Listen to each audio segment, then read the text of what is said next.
करे। बच्चे रूम में ही हैं और अब बड़े हो रहे हैं।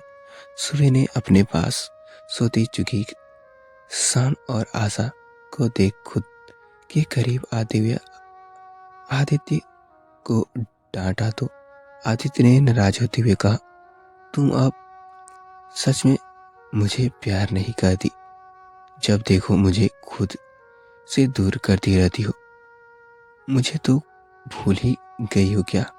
मैं अब तुमसे प्यार नहीं। सुबह ने इसकी शिकायत सुन अपने दोनों कानों पर हाथ रख लिया और उसने उसे देखते हुए कहा, हे कान्हा जी, बस कीजिए।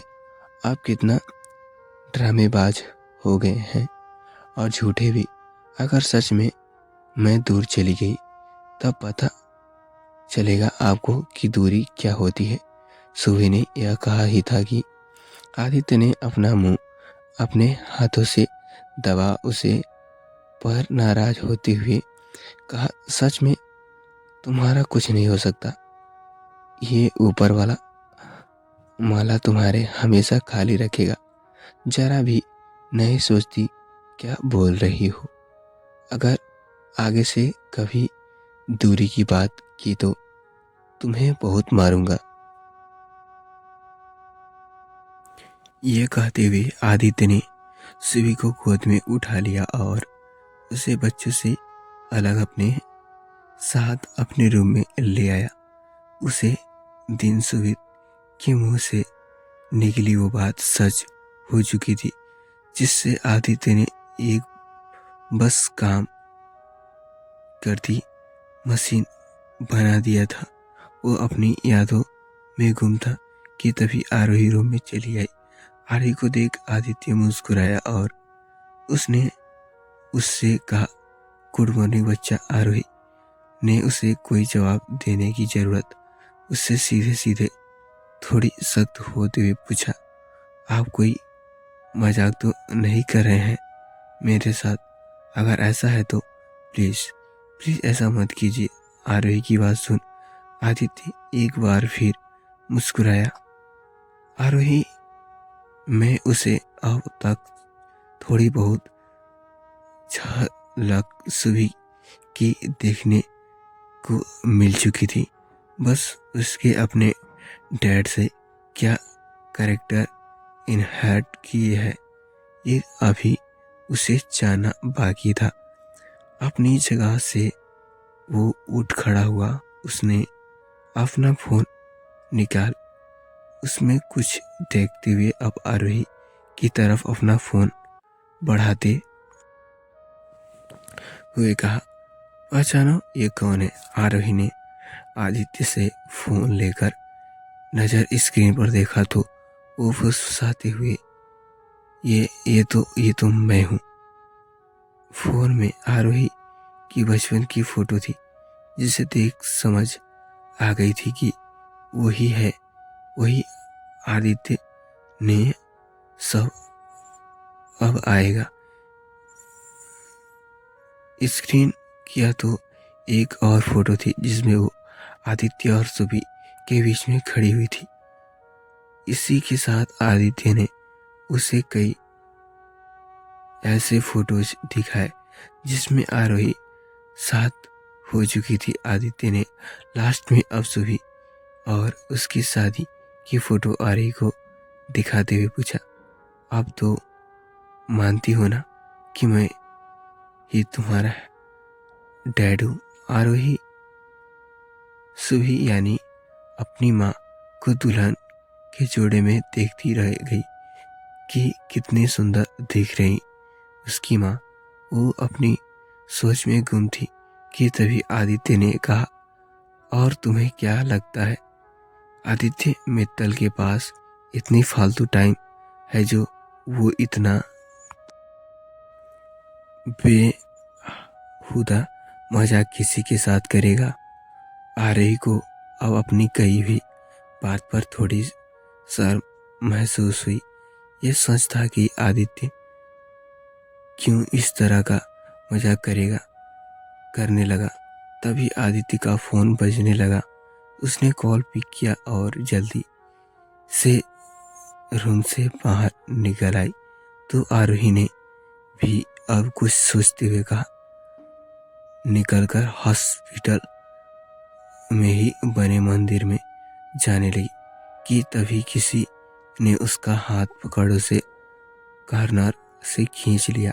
आरोही इस तरह पर हैरान हुई थी मगर सामने रुद्र को देख वो शांत हो गई। वहीं रुद्र ने आरोही के आगे आए बालों को उसके कान पीछे करते हुए कहा, तुम ठीक हो? आरोही ने टक उसे घूरने लगी। उसने उसके सवाल का जवाब देने की बजाय मुंह फेर लिया।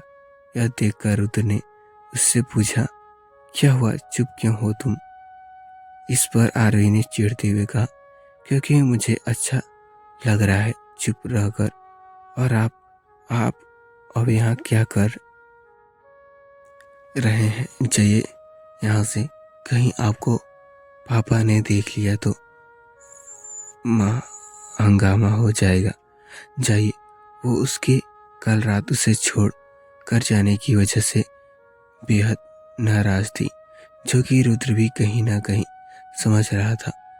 उसने आरोही की बात सुनकर कहा, नहीं, ऐसी कुछ नहीं होने वाला है, मैं छुप कर आया हूँ। उसकी बात में आरोही को और अधिक भगड़ा दिया और उसने रुद्र को दूर ढकेलने की कोशिश करते हुए कहा, आप यही कह सकते हैं और दूर हटिए।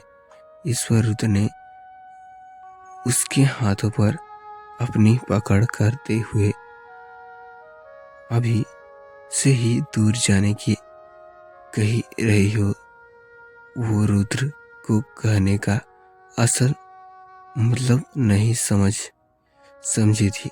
दोनों एक दूसरे को आंखों में देखते रहे थे कि रुद्र ने झुककर आरोही के ओठों पर अपने ओठ रख उसे किस कर दिया। आरोही उसके ऐसा करने पर ठिठक गई। उसने जल्दी से अपने मुंह फेर रुद्र से शर्माते हुए कहा, ये क्या कर रहे हो? बगल में अंदर मंदिर है। वहीं रुद्र ने उसके गले में अपना चेहरा छुपाते हुए आरोही से पूछा, क्या अब तुम मुझे भूल जाओगी?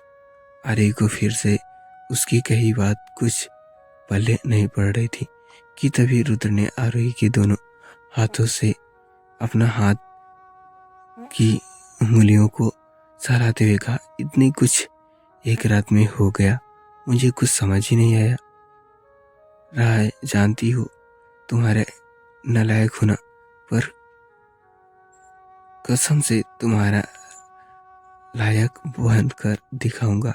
बस मुझ पर भरोसा रखना बेबी। आरोही ने रुद्र की बात सुन चिढ़ते हुए कहा, आप क्या बोले जा रहे हैं? एक तो मैं परेशान हूँ और आप मुझे यहाँ और ले आए और छोड़िए मुझे। रुद्र जो कि आरोही को कंधे पर सिर रखे हुए था, आरोही की आवाज सुन वो अपना चेहरा उठा उसे देखा। आप बहुत परेशान कर रहे हैं। आदित्य डॉक्टर सिंह के केबिन में पहुंचा। डॉक्टर सिंह उसे देखते ही अपनी जगह से उठ खड़े हुए तो आदित्य ने उन्हें देखकर कहा, हेलो डॉक्टर। डॉक्टर सिंह ने बड़े ही रिस्पेक्ट के साथ कहा, हेलो डॉक्टर मित्तल, आप बैठिए ना, खड़े क्यों हैं? सारी वो मैं कल रात हॉस्पिटल में नहीं था क्योंकि उस टाइम मेरी शिफ्ट खत्म हो चुकी थी। मैंने डिस्चार्ज पेपर रेडी करने को बोल दिया था।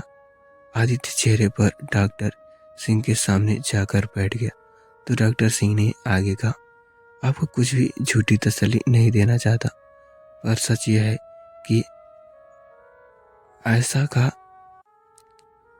अब बचना नामुमकिन है। उसका ब्रेन बिल्कुल भी रिस्पॉन्ड नहीं कर रहा, जिससे समय को यहाँ पर लाई गई थी।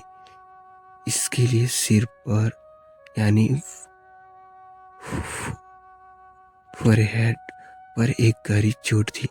यह देखिए, यह कहते हुए डॉक्टर सिंह ने सामने स्क्रीन पर आदित्य को देखती हुई कहा, आयशा के ब्रेन का ये हिस्सा काफी हद तक डैमेज हुआ है। इन 16 सालों में मेरे काफी कोशिश के बाद भी ट्रीटमेंट का इस पर कोई असर नहीं पड़ा। ब्रेन डेड हो चुका है। बस कुछ सांसें हैं जो कब रुक जाए कह नहीं सकता हूँ। मैं आरवी से कुछ नहीं कह पाता, क्योंकि वो हर रोज उसी उम्मीद में यहाँ आती है कि शायद उसकी माँ आज नींद से जाग गई तो। पर अब आप आशा को यहाँ से ले जाना चाहते हैं तो मैं आपको कुछ क्लियर कर देना चाहता हूँ कि कोई उम्मीद ना रहे, बचने के चांस बहुत कम है। आदित्य बड़े ही ध्यान से डॉक्टर सिंह की बात सुन रहा था। उसकी बात खत्म हुई तो आदित्य ने उससे पूछा, मेरी वाइफ को यहाँ पर लेकर कौन आया था? आदित्य की बात सुन डॉक्टर सिंह ने कहा, हॉस्पिटल के पुराने अकाउंटेंट देवेश, वो आशा और आरवी को यहाँ लेकर आए थे 16 साल पहले। तब आरवी यही कोई 3 से 4 साल की थी। डॉक्टर सिंह ने आगे कहा, आस्था यानी आपकी वाइफ का काफी ब्लड लॉस हो चुका था और वही आरवी, उसके तो लंग्स तक पानी भर चुका था। उसकी भी हालत बेहद नाजुक थी, पर किसी भी तरह से उसे हमारे यहाँ के ही डॉक्टर ने बचा लिया था। मैंने देवेश से उन दोनों के बारे में पूछा तो उसने बताया कि वो अपने परिवार के साथ मुंबई में गए। कुछ देर शिव जी का एक मंदिर है, वहाँ गए हुए थे और उसके पास ही एक छोटी सा झरना था। वहाँ भरे पानी के किनारे उस पर उसे पहले आरोही मिली। उससे कुछ दूरी पर आस्था ऐसा आदित्य से डॉक्टर की बात सुन उससे पूछा, आप लोगों ने इस तरह से मामले पर पुलिस को इन्फॉर्म नहीं किया? तो डॉक्टर ने कहा, किया था, पर पुलिस ने कुछ खास एक्शन लिया ही नहीं। बस एक बार इंस्पेक्टर आस्था को देखने आए थे, उसके बाद उसे कोई नहीं आया। कई बार देवेश कुछ पुलिस स्टेशन पता करने के लिए गए कि क्या ऐसा के घर वालों का कुछ पता चला, पर पुलिस वालों ने रवैया को देखकर वह समझ चुका था कि वह लोग कुछ भी पता नहीं करने वाले। तो उसने लोकल न्यूज पेपर की भी मदद ली, पर कोई फायदा नहीं हुआ। जब 1 साल तक कोई नहीं आया तो देवेश ने सबके कह दिया कि वो उसकी बहन है और उसकी ट्रीटमेंट का खर्चा वो ही उठाएगा। यहाँ तक वो आरोही को वो अपने साथ घर ले गया। आदित्य को ये सब सुन अब बहुत दुख हुआ और उसने एक गहरी सांस लेते हुए कहा, मैं देवेश से मिलना चाहता हूँ। इस बार डॉक्टर ने कहा, आप इससे नहीं मिल सकते। उसकी और उसकी माँ की 2 साल पहले ही एक एक्सीडेंट में मौत हो चुकी है और बीवी है और एक छोटा बच्चा है। आप चाहें तो उससे मिल सकते हैं। आदित्य ने सिर हिलाया और उठकर गया। उसे सब कुछ जान अब अपनी छोट बेटी के लिए बहुत दुख हो रहा था कि उसने कितने कुछ अकेले सहा है। सभी साथ होकर भी उसके साथ नहीं थे। आदित्य भारी मन से सुही के पास वापस आया था कि तभी समीर और खुशी वहां आए। समीर आदित्य को देख झट से उसके गले लग गया तो आदित्य भी आंखें में आंसू भरे बस शांत हो उसके गले लगा रहा। खुशी ने सुही को देखा तो उसकी भी आंखें भर आई। उसे इस तरह से देख खुशी को बहुत बुरा लग रहा था। सब खामोश थे कि तभी समीर ने आदित्य से पूछा, आशी आशी कहाँ है? आदित्य ने अपनी आंख में आई नमी को साफ करते हुए कहा, यही है, अभी आती होगी। यही इधर रुद्र आरोही से बात करना चाह रहा था पर आरोही ने उसे दूर करते हुए कहा, मुझे इस वक्त आपसे कोई बात नहीं करनी। यह कहते हुए वो अब जल्दी से वहां से निकल आई।